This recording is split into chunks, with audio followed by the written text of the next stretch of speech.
এই দোয়াটা শিখে নেন, ইনশাআল্লাহ আপনার জীবনের সমস্ত সংকট কেটে যাবে। আমি নিজেও এই দোয়াটা বেশি বেশি করার চেষ্টা করি। দোয়াটা হচ্ছে, মুসা আলাইহিস সালাম একটা গাছের নিচে হেলান দিয়ে বসলেন, বসে দেখলেন দুজন মেয়ে দাঁড়িয়ে আছে দূরে, পানি নিতে পারছে না। লোকজন পানি নিয়ে যাচ্ছে, ওরা দাঁড়িয়ে আছে বেচারি।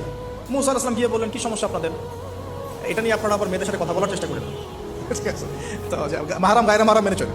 তারা বললেন যে আমাদের বাবা অনেক বৃদ্ধ মানুষ, আমরা পানি নিতে পারি না যতক্ষণ না আমাদের কম পানি নিয়ে চলে যায়। মুসা আলাইহিস সালাম বললাম না, ফিজিক্যালি খুব স্ট্রং ছিলেন, থাকে না বডি বিল্ডার, সামনে গিয়ে কথা বলে সরো পানি দিতে দাও, তখন মানুষ একটু মূল্যায়ন করে না। তো মুসা আলাইহিস সালাম এভাবে পানি নিয়ে দিলেন এবং বাচ্চাদেরকে পানি পান করালেন, করিয়ে গাছের নিচে এসে বসে আছেন। বসে বসে তিনি দোয়া করছেন, এই যে দোয়াটা তিনি দোয়া করছেন, রব্বি, একটা নেক কাজ করলেন না, মানুষের উপকার করলেন, নেক কাজ করে এসে গাছের নিচে বসে দোয়া করছে, আল্লাহ এখানে তো আমার খাবার পানি বাসস্থান কিছুই নাই, আমি কি করব? রব্বি ইন্নি লিমা আনজালতা ইলাইয়া মিন খায়রিন ফাকির, রব্বি ইন্নি লিমা আনজালতা ইলাইয়া মিন খায়রিন ফাকির।